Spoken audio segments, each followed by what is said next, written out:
Welcome to the EarthWorks Podcast, where our team will share the jargon of carbon from many of our turf friends from the past 30 years.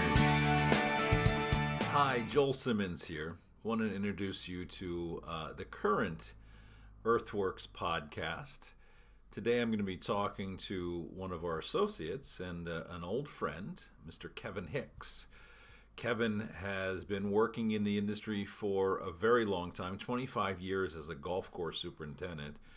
So what we talked about was a little bit about his career and where he started and the three golf courses that he worked on. I think it's an informative piece that will hopefully both entertain and kind of give you some insight as to what a 25-year career in the golf course industry really looks like.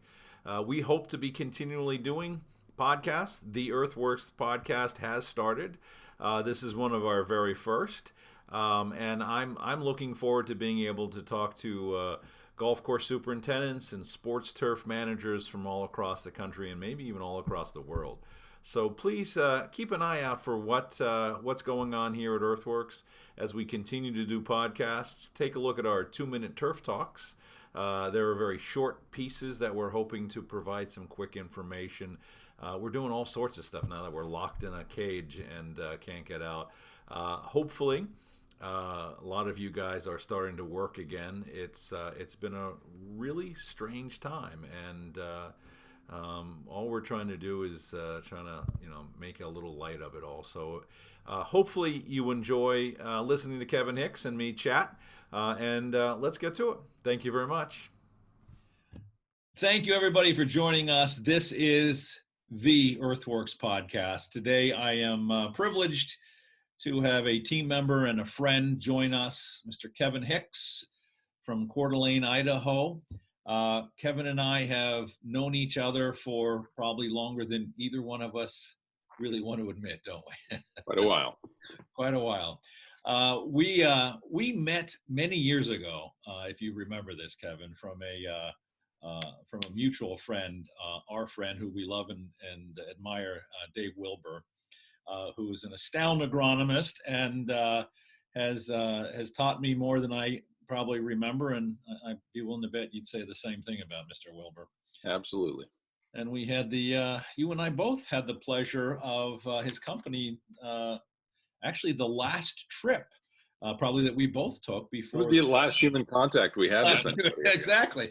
Dave Wilbur was the last human contact outside of our families that we probably ever had. And we had a wonderful evening in Denver, Colorado with Dave and just had a great time catching up with him. And I know the two of you recently were able to do a podcast for the TurfNet Network. Not too long ago. And if anybody listening to this hasn't had a chance to hear that interview, I strongly encourage you to listen to the two of them talking. Let me give you a chance to introduce yourself, Kevin, because you have an astounding history as a golf course superintendent at a bunch of different places. You did go to my alma mater at Penn State. And let me give you an opportunity to just kind of walk through what the heck you've been doing for the last 25 years. You want me to start like the Steve Martin thing from The Jerk? I was born a poor black child in Mississippi. I think that works. As long as it works. Yeah, as long not as that far back. So I grew up in Minnesota. Actually started out as a caddy when I was 10 years old on a golf course. And I can't imagine with kids now that my mother would have let me start doing that when I was that age, but different times, and I think it was a great opportunity for me to get into the industry that I still serve, and kind of worked my way through the ranks into the pro shop. Thought I wanted to play golf, thought I wanted to teach, and ended up going to college to play golf, and went through business school. But the golf course maintenance side of things had always kind of pulled me in. I had jumped over to the maintenance side of the business at that point. And so kind of through circuitous routes, after I went through business school, I went back and I enrolled at Penn State and did the turf program. Had worked, like I said, on a couple of golf courses through high school and into college. And then really opened my eyes when I did an internship in Colorado, and not only did it show me that the West was where I wanted to be, but also just a good opportunity to see how things were done a little bit differently, and you always learn something, I guess, along the way. But Marshall Faring was the superintendent at Castle Pines when I was there, and learned a lot from him, and decided at that point I wanted to stay out West. And so after school was done, I moved to Arizona, worked for who I would consider one of my mentors, John Solinsky, as an assistant at Desert Forest. And he promptly departed after 14 months of our working together and left for Desert Highlands. Didn't he? Yeah, and left me holding the bag, so to speak. But it was a super opportunity for a young guy.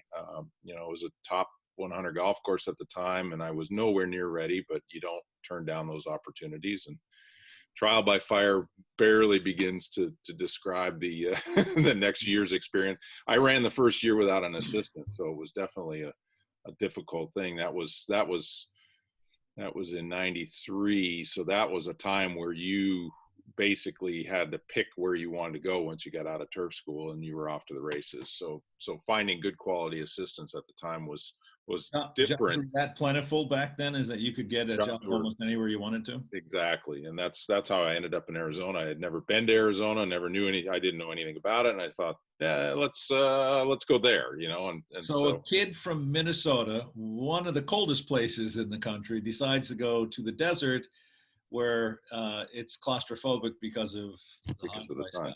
Yeah. Could have been part of the reason. Part of the motivation, just to try something completely different. Get the heck out of town.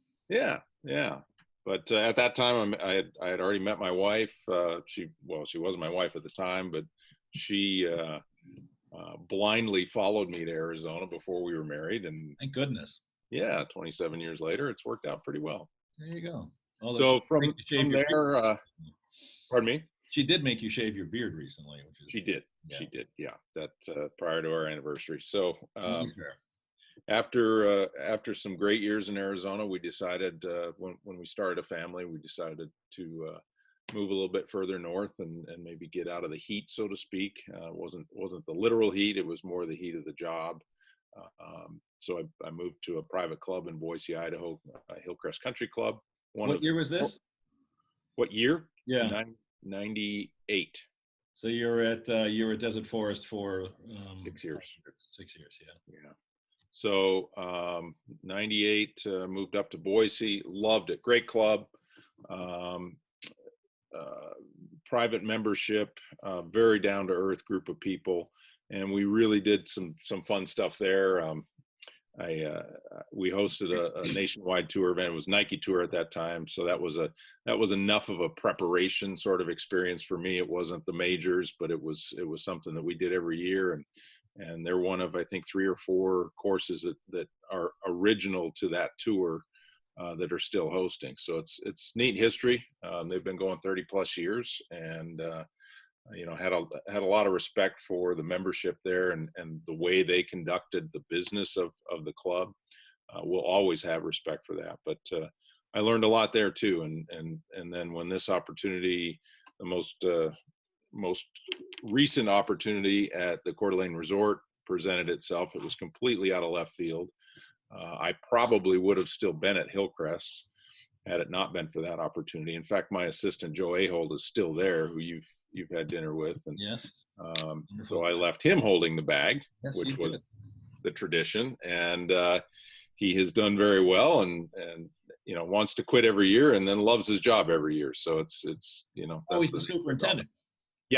Yeah. So moved up to Coeur d'Alene, moved the family, and was there for 14 years, and just was a great opportunity to see a golf course run as a business, part of a 330-room resort, 5-star resort. So totally different experience than I had ever had before, and single owner, and with that comes some challenges, but it was a great opportunity. And when I knew that was coming to an end, I knew the day that I signed a contract that it would come to an end and it wouldn't be my choice, and that's fine. It lasted. How long were you there? 14 years. There you go. Long time. 96 dog years, I think. Exactly. Dog years. Felt like it too, didn't it? Yeah. So, and only golf course superintendents understand when I say how many dog years you've been at a club. Everybody else kind of gives you the dog look, and for superintendents, they get it because it's a grind. I think on the East Coast, and especially in the Mid-Atlantic, those dog years are much longer than most. Very much so. Yeah, I know that too well. Yeah. So after that chapter was closed, as you remember, I called you on a Saturday and I said, "Hey, I'm a free agent," and you told me, I think, not to do anything until Monday. So, right, here we are, 2.5 years later. Yeah. In full disclosure, Kevin, like I said when we started, Kevin and I go back 25 some years from that first introduction from Dave Wilbur. And I'll tell the story if you don't mind.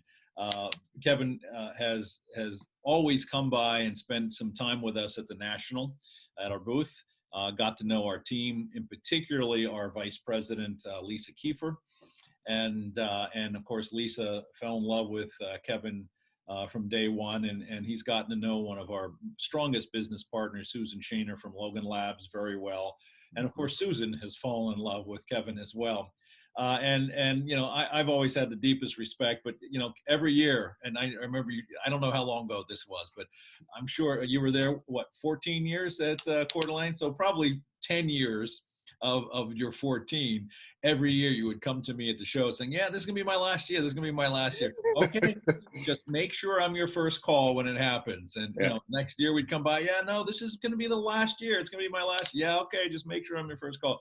10 years later, I'm on a treadmill on a Saturday morning on I think Labor Day weekend, and I look down and I got a text saying I'm a free agent. Got off the treadmill, made a quick phone call. I think we talked for about an hour. Said, don't do anything till Monday.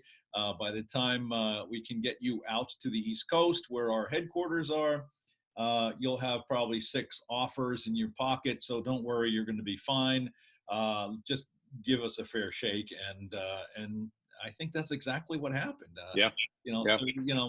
3 weeks later, when we could finally get time that it fit everybody's schedule to get you out here and really sit down with our team, I think you had a good pocket of offers in your back pocket, and things worked out really well.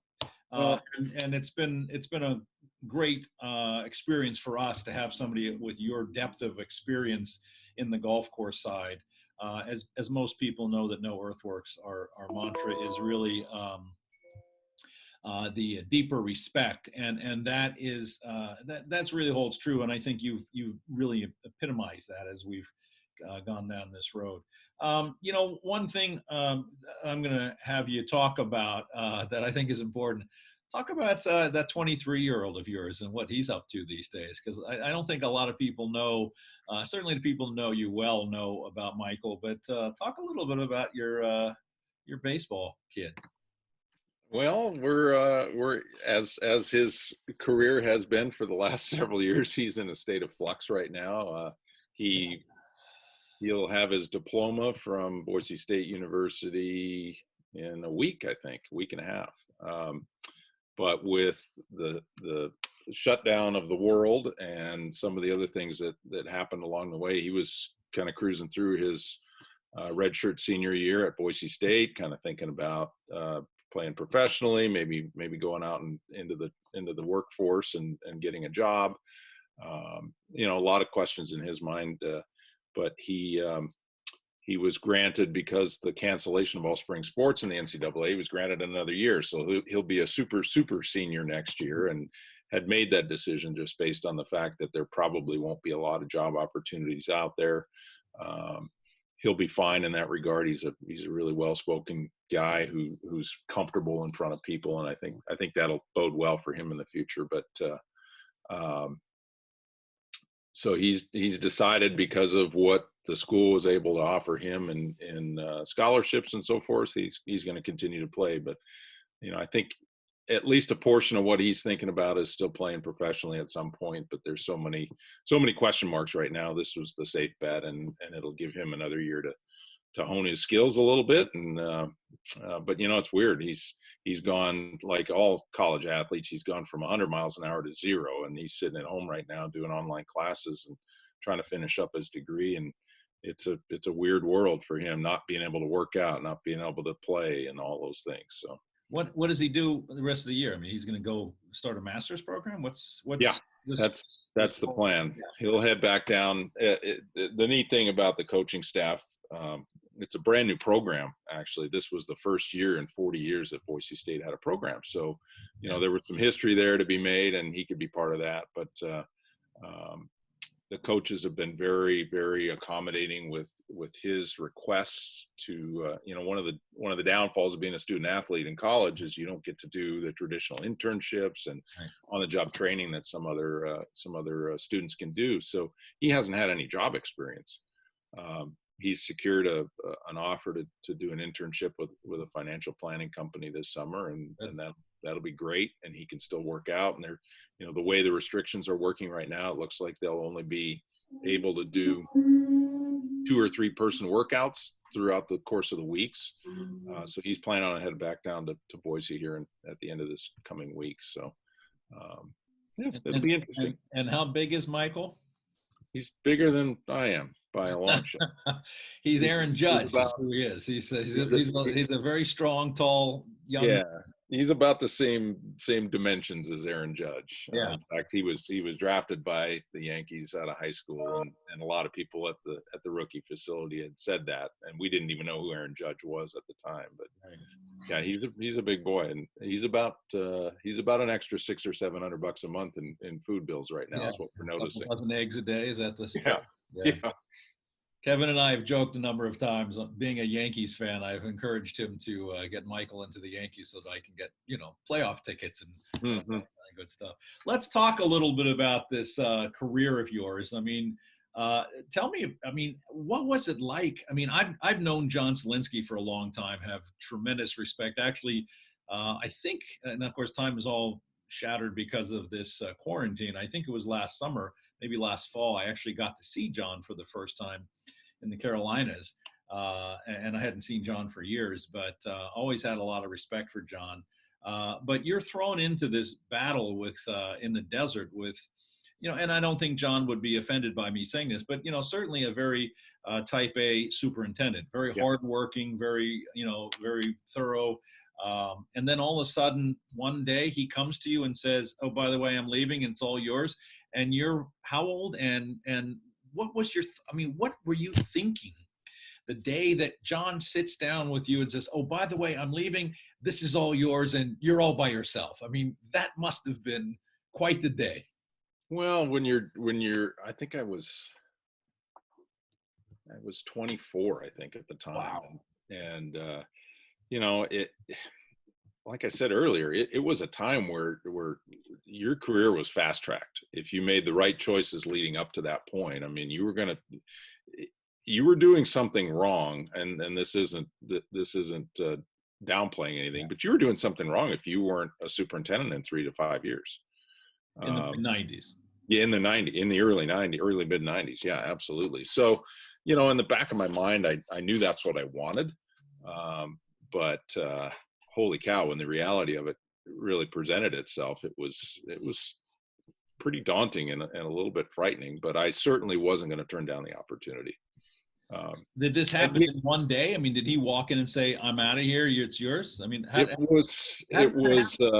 his interview process with Desert Highlands, which was just down the road, was fairly quiet because he didn't want a lot of fanfare, but he had kind of alluded to it, but hadn't really told me a lot until the ink had dried on the contract and he was on his way. So, and I didn't even know, he hadn't really told me that he had recommended me for the job. It was actually my green chairman at the time, our green chairman at the time, that sat me down and said, "John said you're ready." And I don't know what my reaction was, but I certainly wasn't, but I wasn't going to show my cards. So, always put on a good face. And that's right. That's right. No assistant. So there was no second assistant in the chain of command. Is that? There was a foreman that I leaned on hard, who's now one of what I consider one of the sharpest superintendents in the business, Eric Poles, who's on the golf course in Austin, and he was our foreman. And Eric was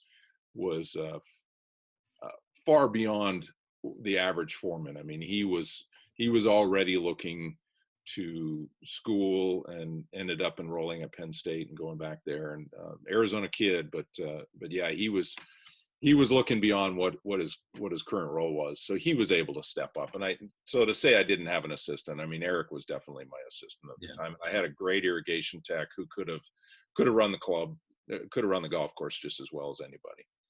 So let me share the story. I mean, of when I first got a chance to meet you. I had only known Dave Wilbur for a short period of time. And I'm quite honestly, at some point, maybe I should bring Dave on to the EarthWorks podcast, because I don't even remember how I met Dave. But, like I've said before, I've learned more from Dave Wilbur than I remember. But he brought me into the desert, and I got to meet you guys. And I had cut my teeth with Jerry Brunetti, and I had studied Neil Kinsey's hands-on agronomy, and I was a passionate student of the concepts of base saturation, which has, of course, changed over time, and we can get into that later. But I found it fascinating because I had been traveling all across the country and talking about a soil strategy that wasn't well received by academia, by the USGA, but is one that, Jerry had taught me well. And I had done a lot of soil testing, and I had seen where base saturation was unquestionably effective on heavier CEC soils. Right. But when I got out to your neighborhood and ran into you, I think I met you first in the desert. And then I don't know if it was the three of us or if Dave took me up to meet Ed Miller.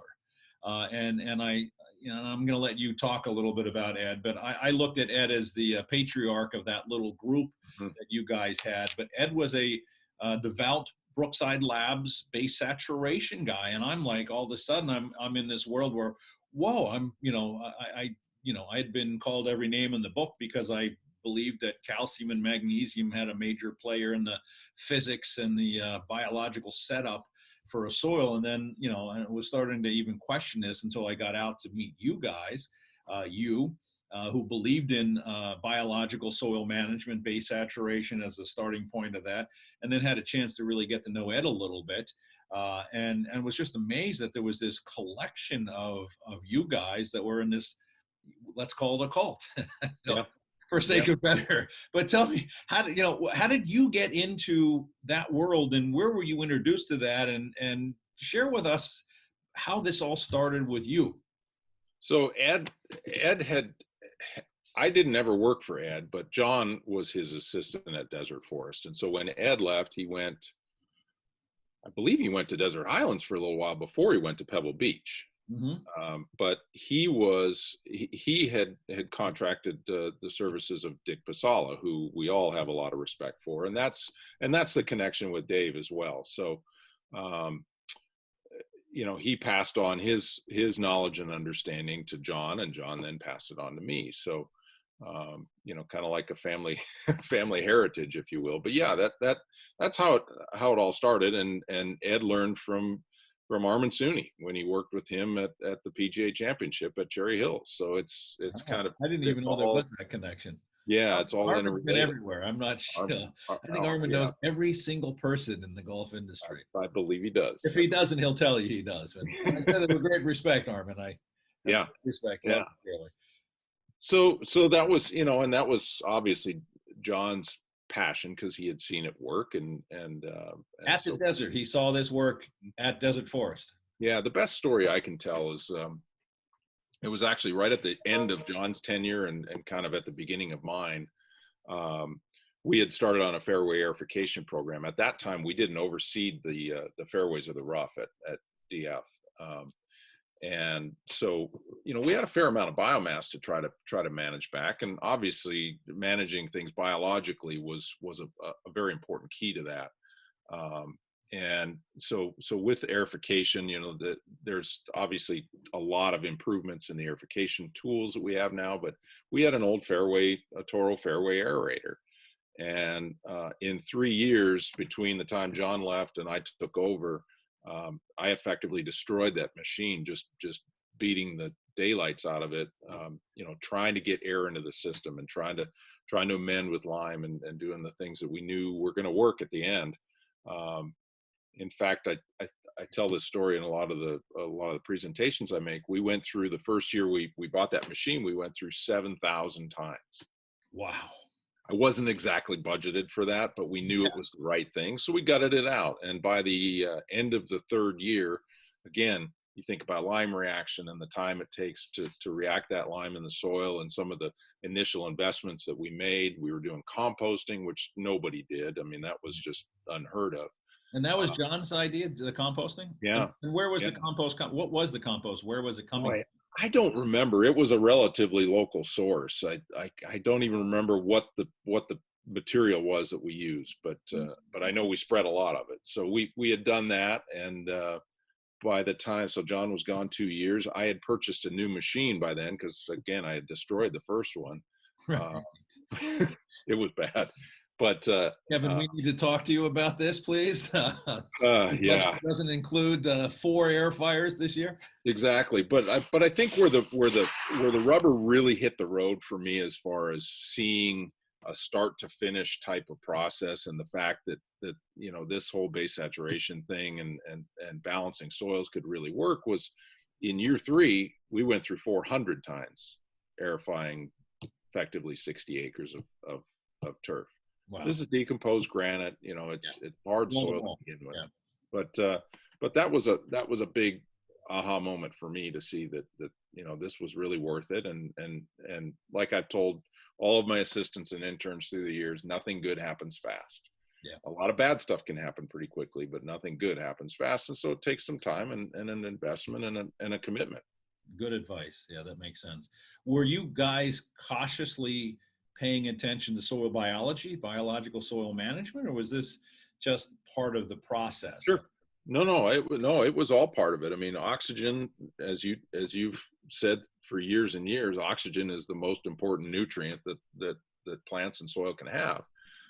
So anything we can do to keep the soil open was definitely going to encourage biological activity, and in turn help digest some of that biomass that Bermuda grass in particular has a propensity to produce. So, and I in reflection, I think some of the overseeding processes, especially in the Arizona deserts, where up until recently it's been a very aggressive program, maybe a little less so in the California deserts. They tend not to rip and tear quite as much, but we've obviously got some new tools now with transition aids and things like that. But that process probably, in retrospect, helped manage some of that biomass a little better than maybe I gave it credit. So without that process at DF with no overseeding, we never had that opportunity to remove a lot of that biomass. So there was things that we had to do differently as a result of that.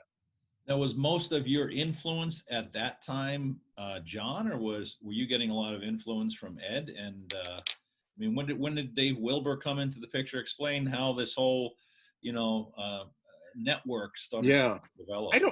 So Ed and I didn't have a lot of dealings. I mean, I obviously knew who he was, and we would talk now and again, but he was on to greener pastures at that point. Yeah. But and Dick Pasala had been around, and I remember those sit down meetings in the office, and oh my gosh, it was like talking with Jerry Brunetti. It was yeah. You didn't have enough notepads to keep track of everything that he could. Never ended, thank goodness. Yeah. But at some point in time, there was a transition between the two that Dave Wilbur had taken over that region, and so we saw Dick a little bit less often, and Dave was on the scene a lot more often. So being a Brookside consultant, I think that was, and he was based in California at the time, that was kind of the logical progression. Yeah. So yeah, I believe Dick kind of gave Dave the desert as part of his mentor. I think so. Yeah. Which was I'm sure good, and it taught Dave an awful lot as well. Right. Good. So you move from the desert up to Boise. What's the environment? What's the soil like in Boise when you get there? What are you walking into agronomically when you get to Boise?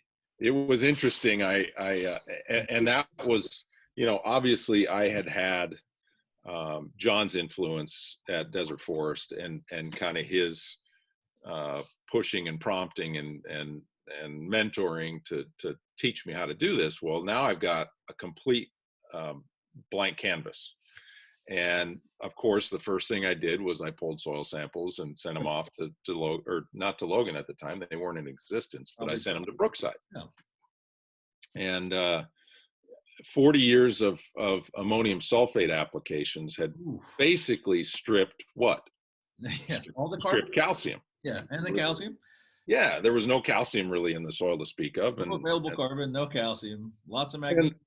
And there was a fair amount of magnesium, and the previous superintendent had gone. He was leaving to build a new golf course in the area, and so I had an opportunity to drive the golf course with him, and he kept telling me how bad the soils were and how they wouldn't take water, and I kind of knew a little bit, but I didn't want to say too much at the time out of respect, and but I pulled his soil probe out and we looked at a couple of soils, and I thought, man, this stuff looks really good.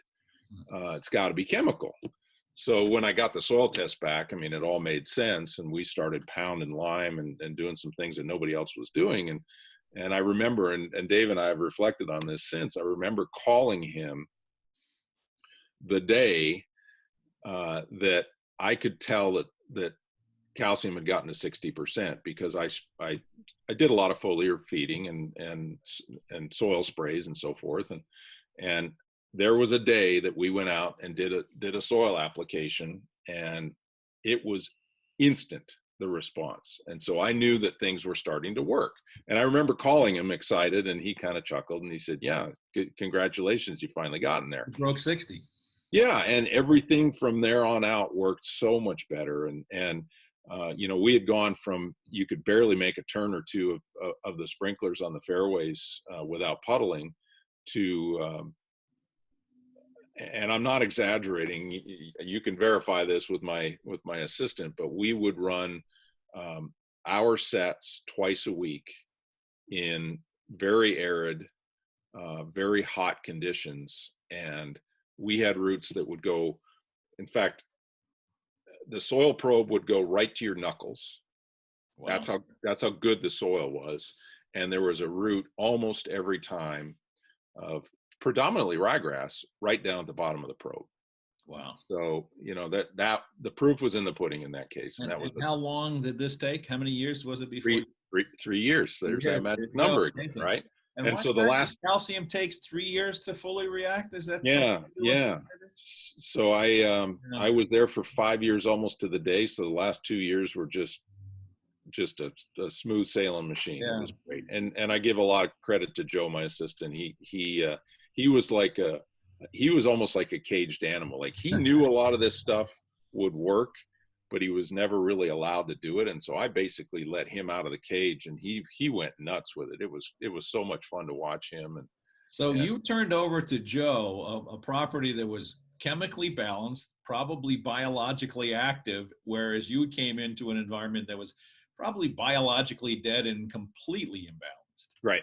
That's almost unfair, isn't it? I mean, Well, if I can leave a legacy, there's one I can leave. There you go. So I can only assume, after all those years of ammonium sulfate, that when you got there, the other thing you saw was a lot of, how do we describe this these days? Toxic carbon buildup in the ventures to a soil. A lot of thatch. Not so much. It was almost all ryegrass. Just through overseeding. So yeah, there wasn't a lot, and there was a lot of earthworm issue there that we dealt with. In fact, I was going to send you a slide of the earthworm problems and some of the quote solutions that we tried through the years, but I didn't want to get in the weeds on that. Didn't have C3 back then, did we? That's right. Cheap plug. I apologize. Very cheap. Very cheap. So you moved from there up to up to Coeur d'Alene and take on the floating green.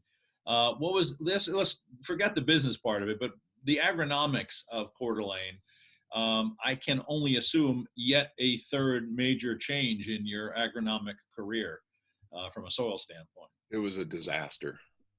Really? it was a disaster. And I was, that's one of those places that you just, if you're in the golf world, you know, I mean, I can't. I'm wearing one today, and you walk around with the logo of the floating green on a shirt, and invariably people would ask me on a plane or wherever I was, "Oh, have you played there?" And I would say, "Well, yeah, a couple times." But you have an image of this place, and it was so mismanaged. And I'll say from an owner's respect, it was mismanaged through the directives of the owner. He wanted a green park, and unfortunately, he had a lot of influence over the superintendents, myself included, to where he would pressure you into what he knew would produce green, and that's nitrogen. Yeah. And so when I walked on the property, it's one of those properties that employs professional caddies. You're required to take a caddy with each group, and I got to know those guys because I knew right away that they were the ones that could make or break me. Yeah, they're interacting with years. They're interacting with the guests for 5 hours. I mean, there isn't an employee within that operation that had that kind of touch point. So I got to know them, and a lot of the guys that had been around for a long time just said, all we want is the ball to bounce. Just make the ball bounce. Like that was how bad it was. Hard to do that with green and gooey, isn't it? Green and gooey. In a lot of places, the fairways were top dressed, so we didn't have nearly the problems. But the roughs, most of the roughs had 4 or 5 inches of thatch in them, and it wasn't dry hydrophobic thatch. It was stinky, kind of slimy, anaerobic white brown goo. It was really bad. So they were overwatering and over nitrogen the property. Dry spots were not tolerated. It didn't matter how much it cost. You had to keep it wet. And the previous superintendent it was a great setup for me because he had come from the Palm Springs desert, and he was directed by the owner to turn on all the sprinklers and keep them running. And you get that much thatch and that little amount of infiltration, water's not going anywhere. Yeah. And so it was an absolute bog. So again, oxygen. That I knew that was the key, because the other thing I was told is you can't aerify during the season. Well, the season runs from April 1st until the end of October. And so you couldn't run an air fire. Can't. Could you spike? Could you vent? Could you verticut? Could you do anything? No, but that doesn't mean we didn't do a lot of it. Did you get a lot of rain? Not much. Much.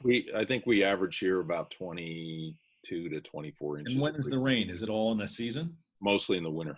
It's all winter time. So you're not getting rain from that playing time. So you can't sneak out after a rain and aerify.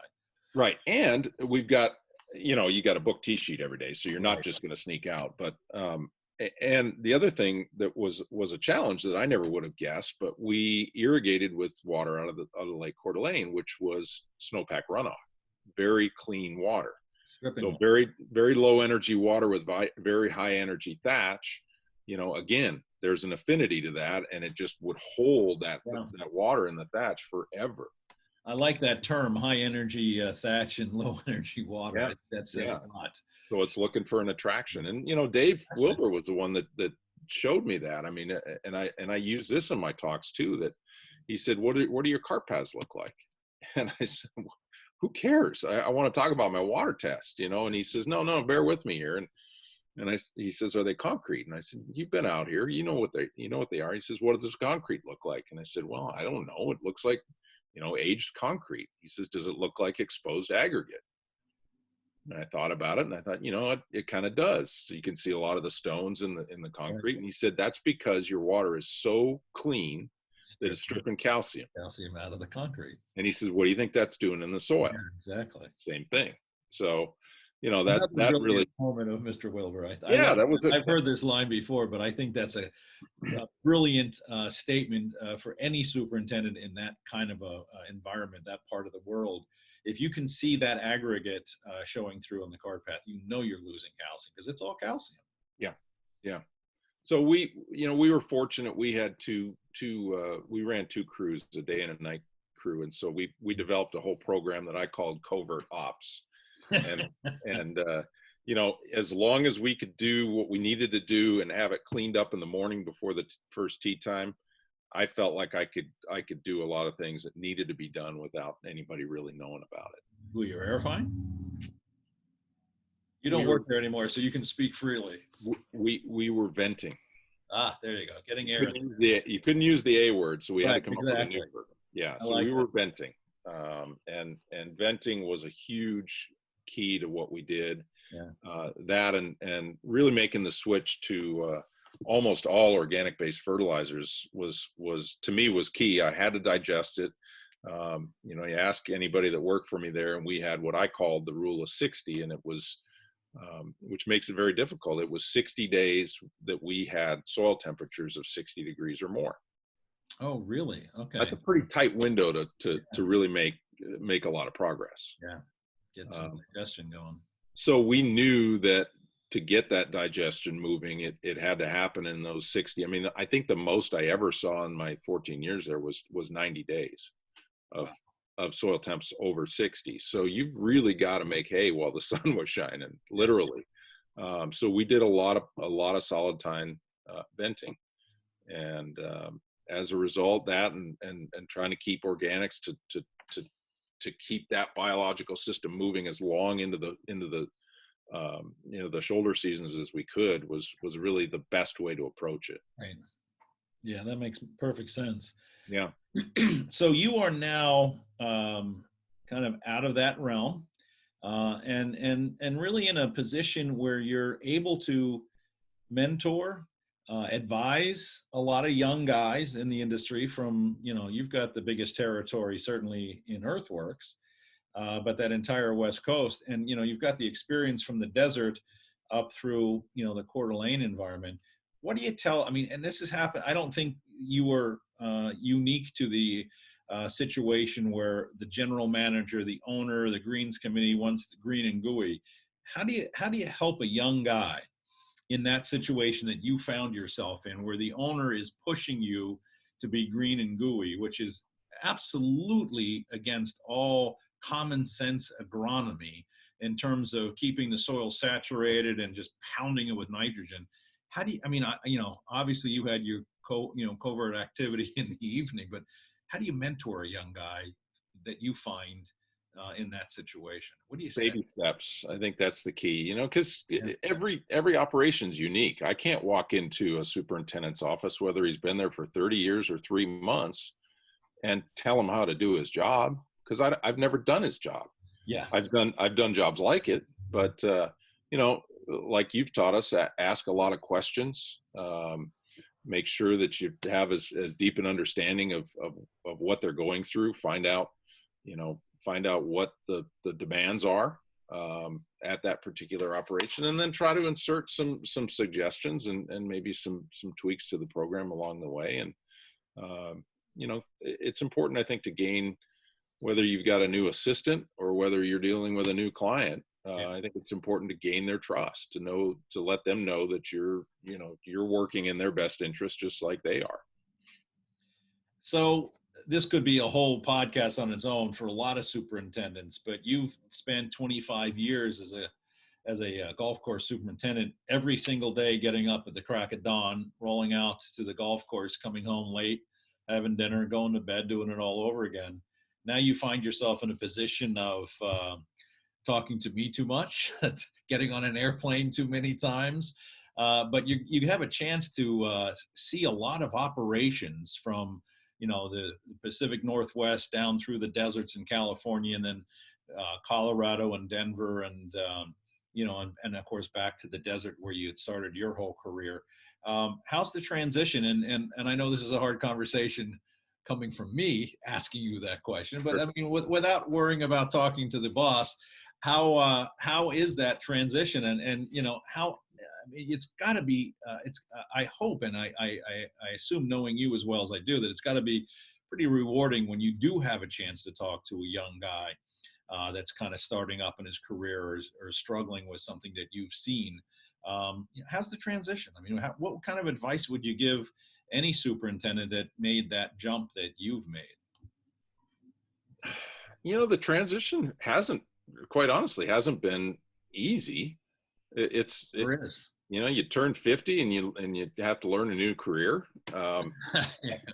And you and I have talked about this. I think it was very important for me to take the best of what I knew in agronomists and what I had been exposed to in salespeople and also the worst in those people, and learn from all of that and try to apply it as if I were on the other side of the desk. Yeah. And the travel, you alluded to the travel, that's been the biggest adjustment. Yeah. But Crazy. being able to see the light bulb come on with folks, talking about biological soil management or talking about, balancing your soil chemistry and seeing that result, kind of like I did at Hillcrest, and talking to superintendents, a year or two later when they're starting to see the fruits of that investment. That cycle takes a couple of years. Again, nothing good happens fast, right? So, and you told me it would take 2 years to find the bathroom, and I thought, superintendents are the most adaptable breed on the planet, and I really didn't feel like I had it figured out, and I still don't. But some of the cyclical things None of us do quite until often. year 2, and so it's been good. I think I miss certain things about it. Of course.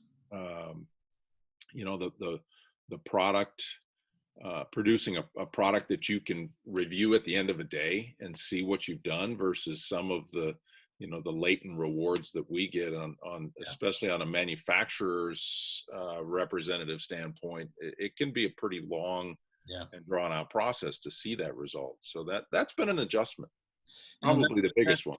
That's one of the hard. I mean, so many superintendents, and I always chuckle to myself when I hear a superintendent say, when I retire, I'll just become a salesman and life will be easy. It's like, no, it won't be actually. Mm-hmm. It'll actually not be easy, and quite honestly, unfortunately, most of them aren't mentored well, or really follow a structure well enough that they can be successful, and many of them are not happy at all and are not successful. But clearly you have made some great strides into helping a lot of folks, and obviously your reputation has followed that. So I give you a lot of accolade that you've been able to continue what you've done in your career for so long, and now bring it to a lot of people from again, the Northwest down into the deserts and now Colorado. And again, I guess our last trip before you and I were both locked into a little square box was out in Denver, and got to see people. And someday we'll actually probably be able to do that again, see people and talk. I sure hope so. Face to face. Although, as we've been talking, we as a team have been doing these kind of meetings, and we're hoping to be able to bring good information and stories to people via podcast, because this certainly is a media that is not going to go away for the next who knows how long. But it's been an interesting transition for all of us as we go through. And obviously, we certainly have been talking to a lot of superintendents and wishing everybody health and well, and hoping to stay safe. You sent me some pictures. So being that the EarthWorks podcast is both audio and visual, let's talk about some of the photographs you've sent Sure. over, and walk through that as we close out our little conversation here. And we'll talk about it. So those of you that are listening to us, we'll kind of share with you what the pictures look like. But when you have a chance, if you're so inclined, you can always get back onto our website to the EarthWorks podcast section, and you can hear this in either audio or in visual. Unfortunately, if you do want to watch it, you're going to have to stare at our ugly faces for 30 minutes or so. But there's some good pictures at the end that you can speed through. So let's take a little bit of time here, Kevin, and just tell me what these pictures are. Okay. So I think we're looking at desert forest, aren't we? Well, I tried to do it chronologically, but it's funny. Like I told you, that's actually a photograph of a photograph, because that's pre-digital camera or anything else. But I did like to shoot a lot of nature shots, and this was That's a saguaro cactus behind the 15th green. I'll never forget it because those great horned owls would nest in that thing every year. And the main lead of that cactus had broken years before, and they're fascinating plants, but they had it had formed a callus in there that made a perfect nest for the owls. And so you can see a couple owlets in there. And but every year we look forward to it, and you can see the fruit on top of the cactus. So that's right about now. Yeah. Tell me, I think I alluded to it earlier as we were talking, but tell me the story, and I don't remember who told you this, but it sounded like it was a young kid that was on the crew, but he said something about being claustrophobic. Yeah, so when I got down there, obviously I had just moved from Minnesota, and one of the guys on the crew had asked me about that, and he said he might have partaken in some things that have been since legalized, but he said, "Oh, just wait till summer. You'll be so claustrophobic from the sun, you won't know what to do." And I thought, what in the world does that mean? And I remember it was about summer solstice, somewhere late June. Hadn't seen a cloud in weeks, and I remember looking up and just kind of asking God for a cloud at that point. And I said, just one cloud, and it dawned on me that's exactly what he meant. Only that you exist. Anytime, God. Couldn't escape the sun. But I love the time in the desert. This was interesting, and I told my friend Sean Emerson recently when I was on a tour of his course, where they've done a bentgrass renovation. I said, I really appreciate you sticking your neck out and doing this, because it validates what we tried at Desert Forest back. I think you can see the date stamp on the old camera, but that was in '98, right before I left. We did a bentgrass overseed, and I was going to include a picture that kind of was the start of the whole thing, but we really felt that, and it was poorly communicated on my part and the board's part, but we really felt as though we were in much like a transition zone situation where we could have bentgrass and Bermuda grass kind of coexist, and maybe there would be some ebb and flow during the course of the seasons. Summertime, a little bit more Bermuda grass, less bentgrass, but in the winter we wouldn't have the cost and the water and required to do the traditional overseed process. It was destined for failure because we wanted both to exist in an area of the country that has nothing but ryegrass from wall to wall, beautiful, dark green turf, and this bentgrass, albeit I think it would have been a success had we communicated it better. The bentgrass was not going to be the key. Now Sean's taken it the step further and eliminated the warm season grass competition, and I think he'll be successful. Fight it, but he probably will be successful, won't he? Yeah, and so Desert Mountain's going to be a good proving ground for that. But he's got a different philosophy. Looking at in this picture, is this ryegrass or is this bent? What is this picture of? That's bentgrass in the Bermuda grass base. Okay. What fairway is this? That I think is 14. It's either 14 or 15. They run end to end. Oh yeah. So this is 98, and you're trying that game. Yeah, we were definitely ahead of ourselves with some of the technology, but again, I think had it been communicated differently, and some of this was kind of born out of my experience with some visits that I had made to Prairie Dunes in Kansas, and that's truly in the transition zone. And I don't think there's a grass type that doesn't grow on that property, and a lot of places like that through Kansas and Missouri. And he'd have zoysia grass proliferate one year, and the next year it would be something totally different. That was prepped for overseeding there. So this is a picture. This is a year earlier, as I can see in this thing. Yeah, that's in the fall. This is in the fall, and your top dress. What are you doing here? Tell me. Walk us. No, we had scalped everything down, and the Bermuda was starting to go dormant, so we kind of hastened that a little bit. But we didn't have any of the transition aids. We didn't spray Roundup or anything. I think I actually used Diquat to kind of defoliate, but that was about all we did, and then started dropping seed. And I've got a bunch of pictures on that. But that was if you're listening to this alone, it almost looks like it's top dressed. I mean, it looked like it did in the wintertime, dormant. Yeah. we didn't have any color per se. It was Right. just the bent grass greens, and we seeded the approaches with ryegrass in the wintertime just for wear tolerance and T-tops, obviously, but Gotcha. that was it. So now we're moving up to Boise. A little bit more lush, a lot more trees. Yeah, Beautiful interestingly, my first summer there, we had embarked on an irrigation renovation, and this is in the foothills of the mountains. Boise's a little bit higher elevation than I was in North Scottsdale, Carefree area, but we had more days over 100 degrees the first summer I was there during an irrigation renovation than Carefree had, where I had left my assistant, and we communicated quite often. And it was interesting that I had no idea that it would get that hot there. So not a great summer to do an irrigation renovation, but it worked out pretty well. But really beautiful community and a neat club. Just had a couple of nature shots in there. So we're looking at a picture of a bird. Any idea what this bird is? Yeah, I don't. Yellow-breasted something, I guess. Yeah, some kind of blackbird, I think. Yeah, beautiful pictures though. It must, fortunately I've had a chance to be out there, and it is a beautiful part of the country. Yeah. Again, this is the soil that you had talked about earlier that just needed a lot of calcium and some tender loving care. And it responded very well. Yeah, needed to get away from the ammonium sulfate. Yep. And then this is what green is this? We're looking at a green up there on. That's 13. That's actually the same same pond as we saw in that last photo. Oh, okay, just from different. Kind of a neat.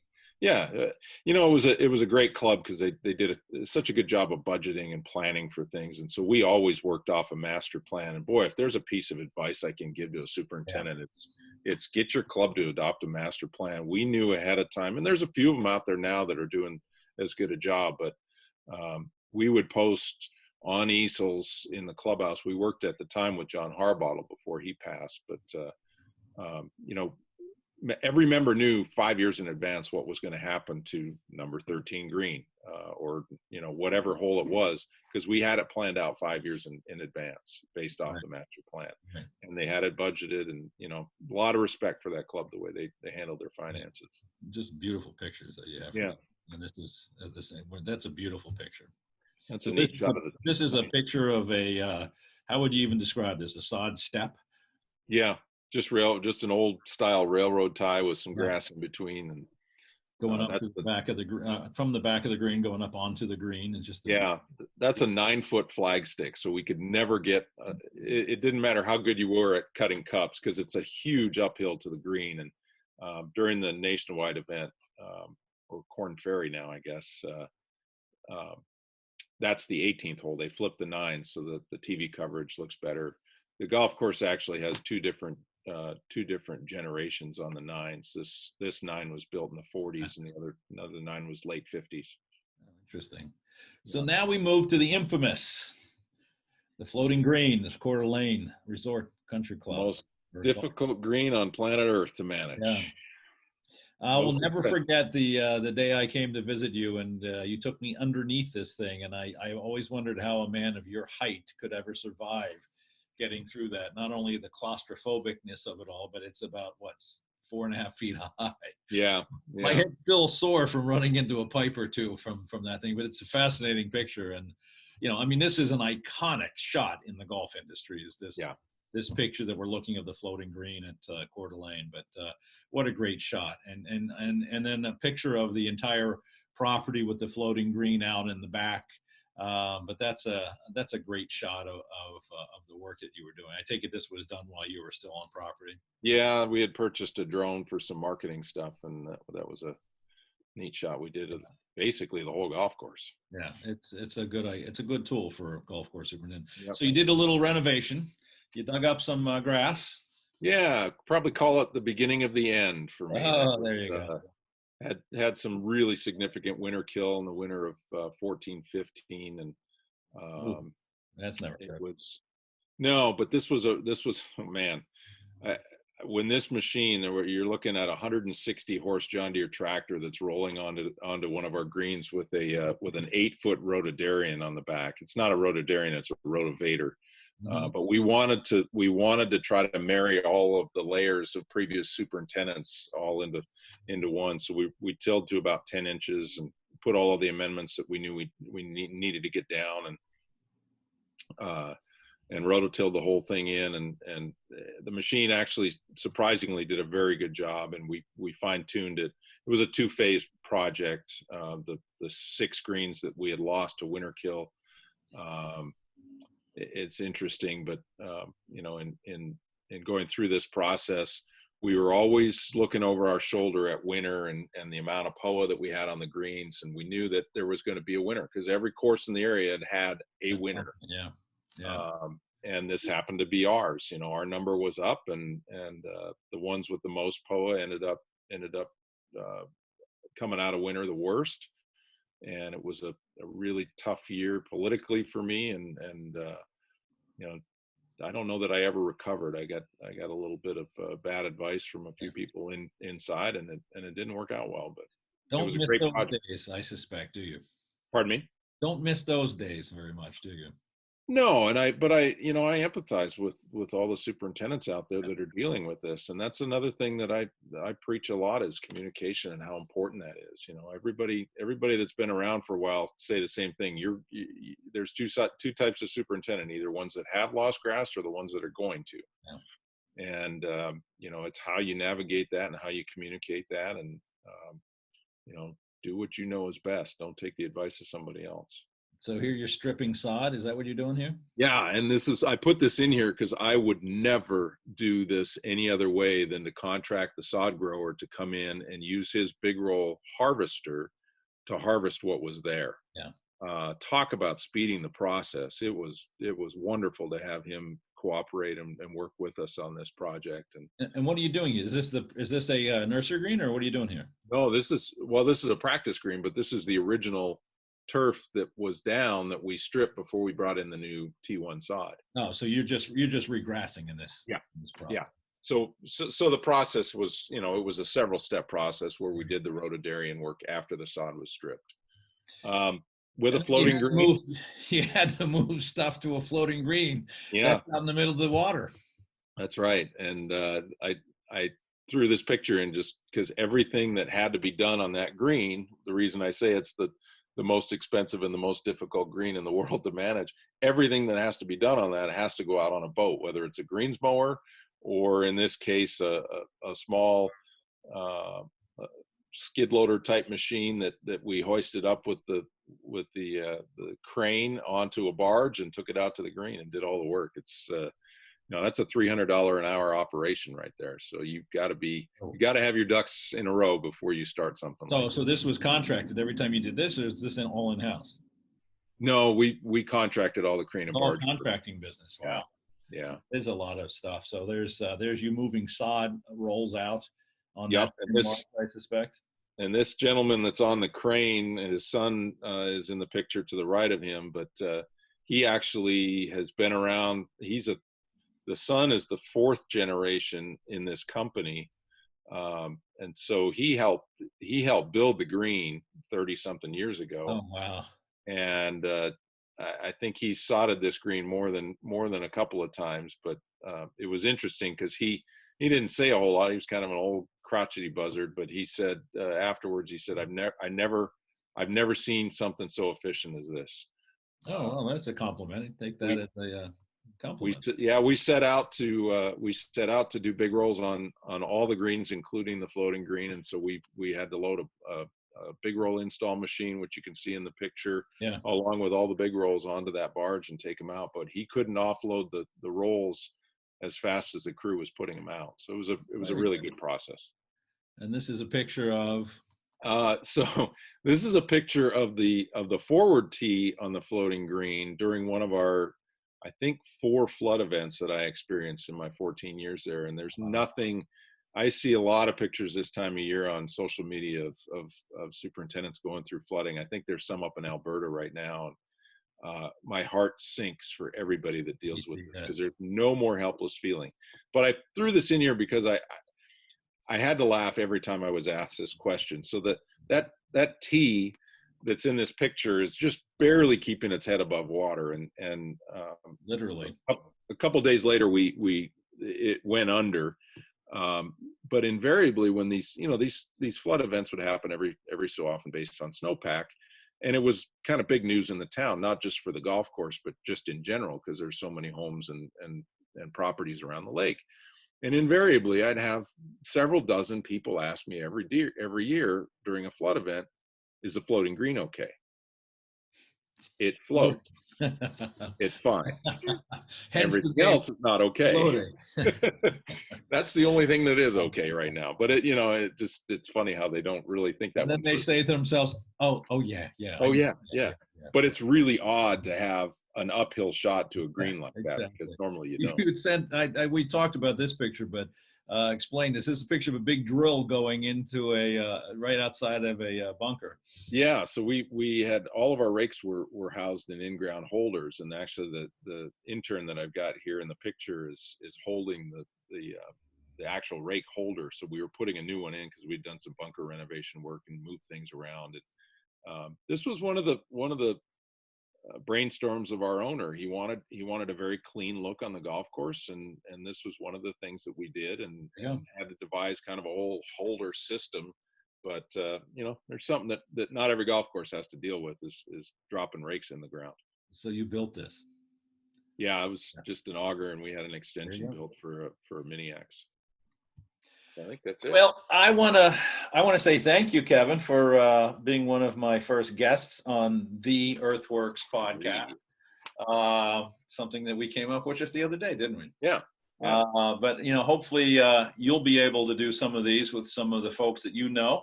I know Jack Higgins has already been interviewing a couple superintendents. I had a chance to interview our marketing specialist today on the EarthWorks podcast. So this is something that we as a company and as a team hope that we can bring to our friends in the industry as a way to share some information and hopefully a little levity and maybe something that can help out. And I want to thank you for your time and now tell you to go back to work, because I guess I can tell you that, right? Yeah, no, I'm excited for some of this stuff because as you do, I've got a couple of kids in their 20s, and you look at how they consume information, and if it didn't happen on YouTube or Google, it probably didn't happen in their eyes. So, to be able to offer this as a company, I think is going to really enrich our offerings. We have a lot to share. I mean, obviously our passion is biological soil management. So we're going to be interviewing people that are fellow biological soil managers, and we're going to be talking about their success stories, much like yours. And if you haven't seen our website, please go to it. Kevin and I and Jack and the rest of the team are doing what we're calling 2-minute turf talks. There's already a half a dozen of them up on our website that you can take a look at. Very short and sweet, and hopefully again informative. If you guys have any ideas of any body or any subject that we can talk about, at EarthWorks, we do have a deeper respect for what it is you do. So certainly any thoughts or anything you can share with us, we'd be one. Again, Kevin, I thank you, and I encourage everybody to both listen and look at some of the slides that Kevin shared with us today. And I'm going to sign off effectively. Thank you very much, Kevin. Hey, thank you. Have a good day.